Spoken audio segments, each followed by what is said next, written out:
August 9, 2022, St. Petersburg. In the gray light of a humid morning, police forced open the door of a modest apartment, number 17 on the third floor. Inside, the silence was broken only by the low, constant hum of an air conditioner and the unmistakable, cloying scent of cheap perfume. So strong it almost masked the presence of death. In the bathroom, officers discovered the body of Anastasia Kamlovskaya, just 26 years old. Her life had been ended violently, over 20 stab wounds, a desperate, frenzied act. Yet outside those four walls, Nastia's social media was still active. New posts appeared. Friends, fans, even clients received cheerful replies to their messages. Had she really died? Or was she still out there? Somewhere? The crime scene held more questions than answers. The bathroom's vent had been taped shut, a futile attempt to seal in the growing odor. Bottles of perfume were scattered across the floor. What was the killer hoping to hide? And why keep up the digital illusion that Nastia was alive? If this was a simple crime of passion, why go to such elaborate lengths? In the world of true crime, first impressions are often deceiving. This case, on the surface a tragedy behind closed doors, would soon reveal a tangled web of relationships, ambition, jealousy, and control. Before police could begin piecing together the events of that fateful night, they would have to understand who Anastasia really was, and why so many people wanted to believe she was still among the living. What could possibly drive someone not only to take a life, but to keep pretending online day after day that nothing had changed? To understand the tragedy of August 2022, we must go back, years before the locked door, before the headlines. Anastasia Kamlovskaya, known to her growing online audience as Nastia Gishman, was born on February 7, 1996. Her childhood was marked by absence. Her father gone early, leaving Nastia to be raised largely by her grandmother in a small, unremarkable apartment on the city's edge. But even then, something set her apart. From a young age, Nastia was drawn to art, sketching, painting, and later tattooing. By her late teens, her unique style, blending anime influences and bold, colorful designs, brought her local fame. Tattoos weren't just a career for Nastia. They were an identity, a form of armor, and sometimes a silent cry for connection. In the age of social media, talent spreads fast. Nastia's TikTok account soared to nearly 300,000 followers. Her daily posts, sometimes playful, sometimes raw and confessional, won her an audience far beyond St. Petersburg. Underneath the quirky videos and flashy images, though, was a young woman carrying old wounds, abandonment, insecurity, a yearning for acceptance. It was in 2021 that Nastia's life took a sharp turn. Through a mutual friend, Margarita, the girlfriend of a man named Dmitry, Nastia was introduced to Dmitry himself. The meeting would set off a chain reaction, a complicated love triangle, secret resentments, and eventually, a partnership that was as creative as it was combustible. By early 2022, Nastia and Dmitry were living together. The pair began producing adult content online, pushing boundaries and attracting attention. Their appearance on the talk show Beyond the Line in April was seen as a mark of success. But behind the public image, cracks were already forming.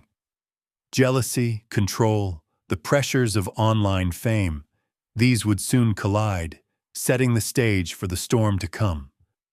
From the outside, Nastia's world seemed perfect. A rising career, loyal fans, a bold personal brand. But in the shadows behind her bright, filtered posts, the seeds of disaster were quietly taking root. Behind every seemingly perfect life, There are fractures no filter can hide. For Nastia, the cracks began to widen in early 2022. Her partnership with Dmitry, once filled with creative energy and mutual ambition, quickly took on a darker tone. The first rupture? Jealousy.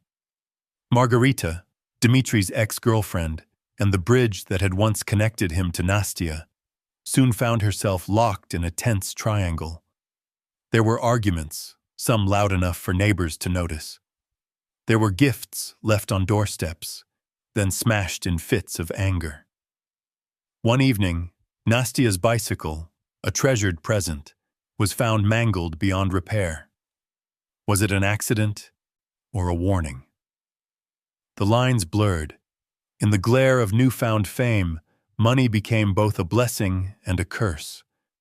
Dmitry, having quit his stable job, now relied on Nastia's rising online income.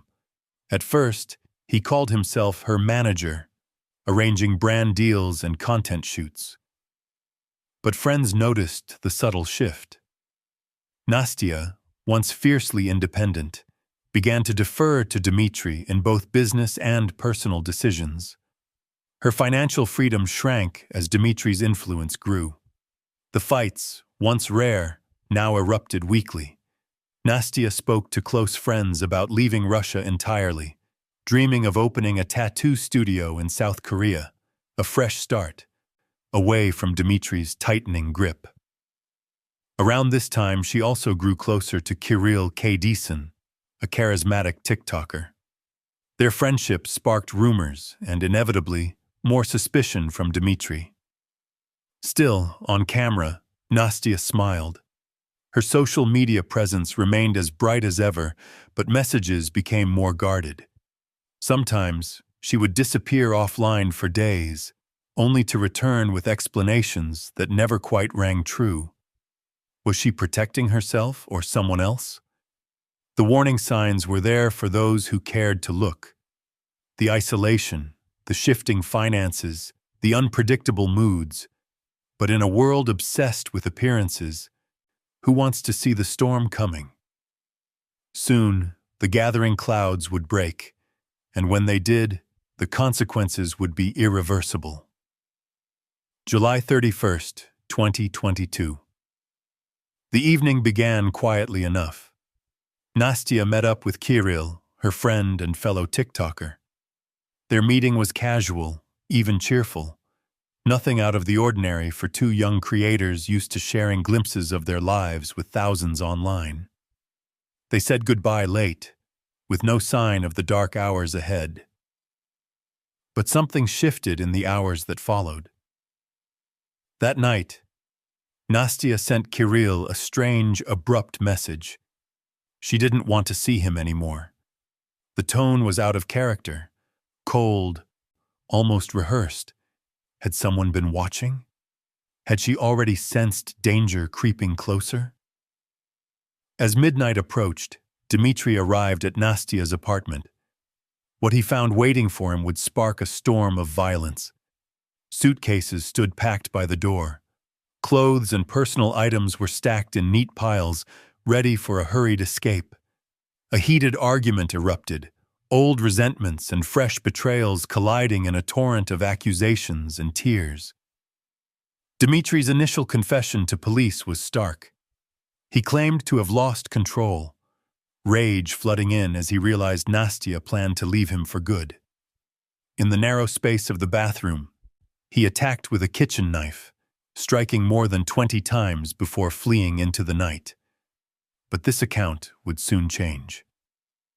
Over the next 8 days, Nastia's apartment remained locked.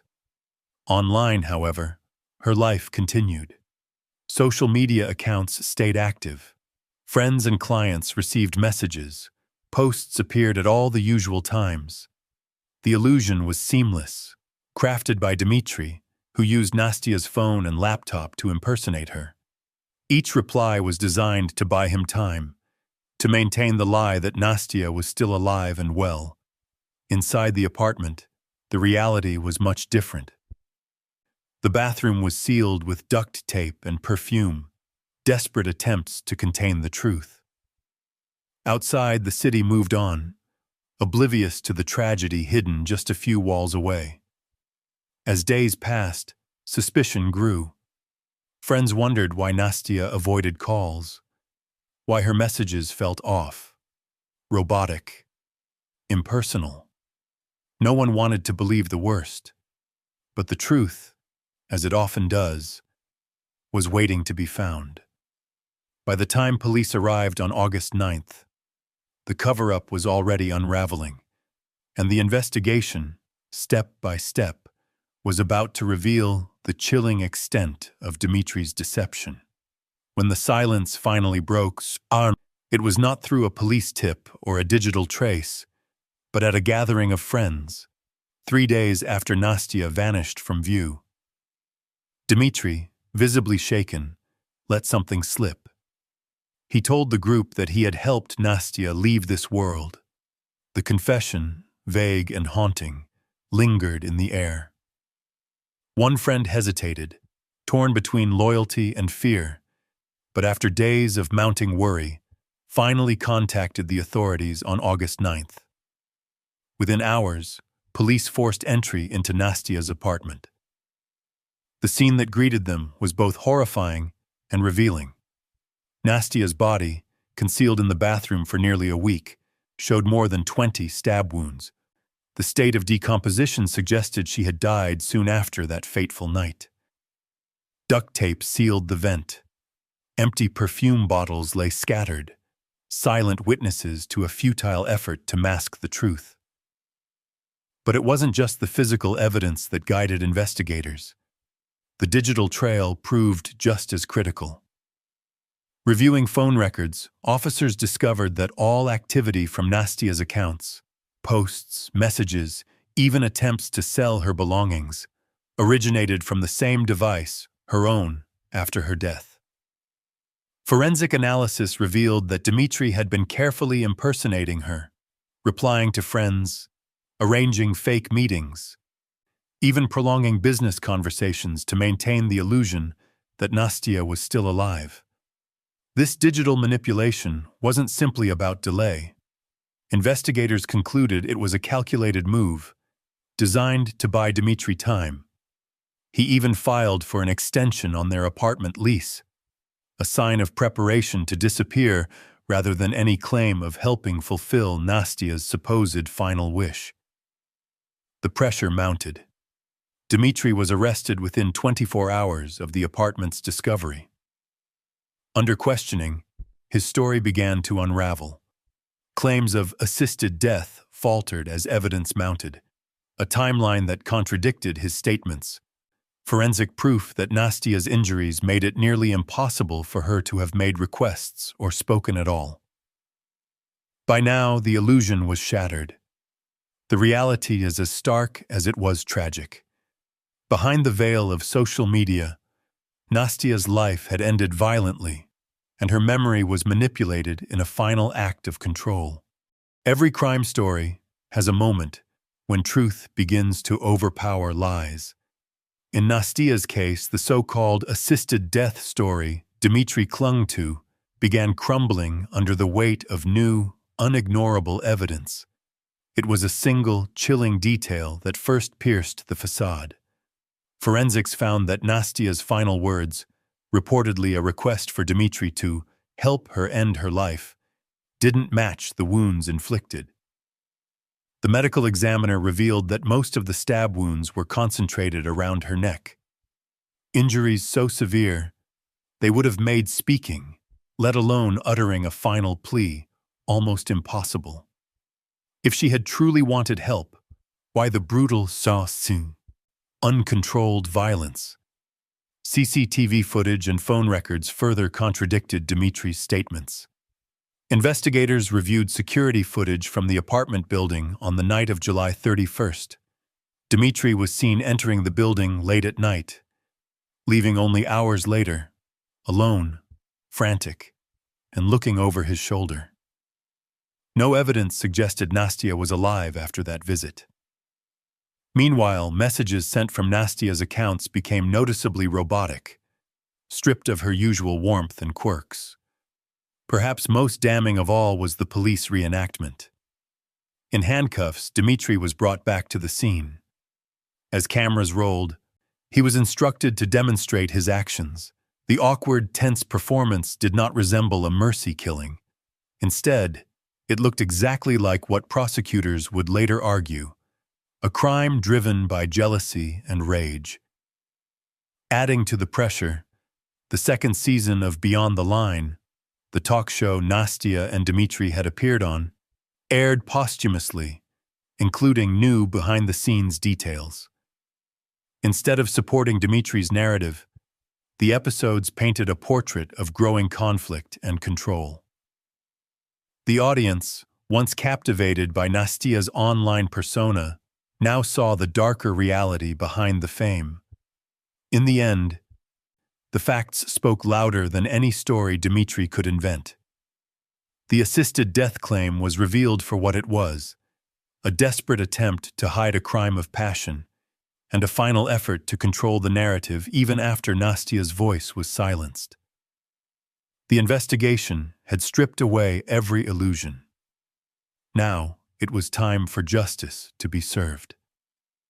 On January 22, 2023, Dmitri stood before the court and finally confessed, not to some ambiguous act of mercy, but to the deliberate killing of Anastasia Kamlovskaya.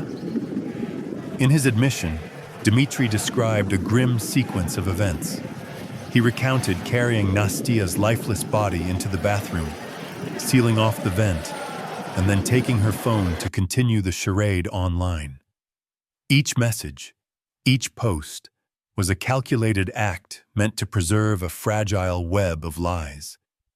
He even renewed the apartment lease, hoping to buy himself more time, all while the reality of his crime lingered behind a locked bathroom door. Courtroom proceedings were sobering. Evidence was presented, gruesome photographs, digital records, and expert testimony, all confirming the timeline and brutality of the attack. The story of assisted death was picked apart piece by piece, replaced by the chilling facts of a relationship defined by jealousy, dependence, and escalating violence. In January 2024, after months of legal wrangling, the court handed down its sentence. Dmitri was convicted of murder and received 8 years in a high-security prison, a term that, to many, felt both severe and strangely insufficient for a life lost so violently. For Nastia's family, especially her younger sister, who vehemently denied any claim that Nastia wanted to die, the sentence was cold comfort. Yet, even with a verdict, closure remained elusive. The trial had forced painful truths into the open, about love, control, and the dark side of online fame. For the public, and for those who had followed Nastia's journey, the story did not end with a prison cell. The echoes of her life, and the lessons of her death, continued to reverberate long after the courtroom doors closed. In the wake of the verdict, the ripples of Nastia's story stretched far beyond the walls of a courtroom. For her family, the loss was raw and personal. Nastia's younger sister spoke out firmly, denying the narrative that Nastia had ever asked to die. The funeral was held quietly, behind closed doors, yet even here, controversy followed. A video crew was reportedly paid to film the ceremony, sparking heated debate about the ethics of turning grief into content. Online, the reaction was divided. Nastia's once vibrant social media accounts were quickly deleted. Fans and followers left bewildered comments, some angry, others simply heartbroken. Many questioned how the media had handled Nastia's private life, how quickly speculation and gossip had filled the void where truth was slow to emerge. In a digital age obsessed with visibility, Nastia's death became a cautionary tale about the dangers of exposure and about the price of letting strangers shape our narratives.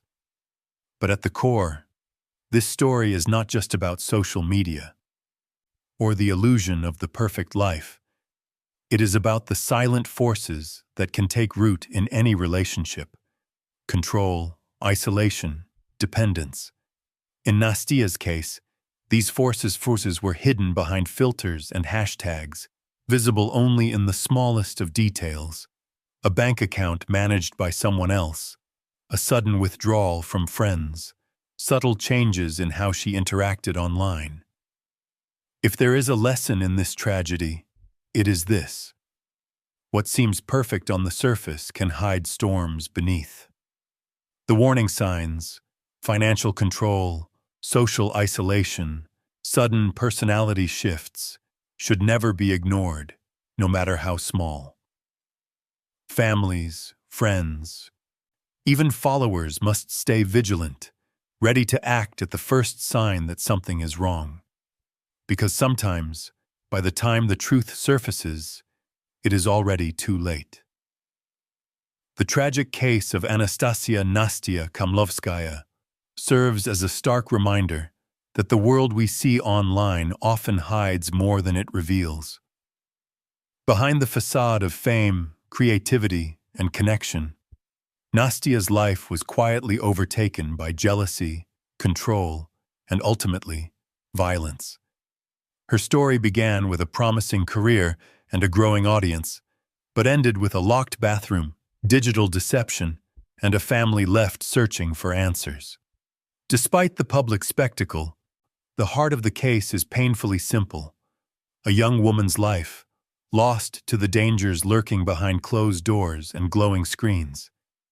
If you or someone you know is experiencing controlling behavior, isolation, or any form of abuse, even if it hides behind love or ambition, reach out for help.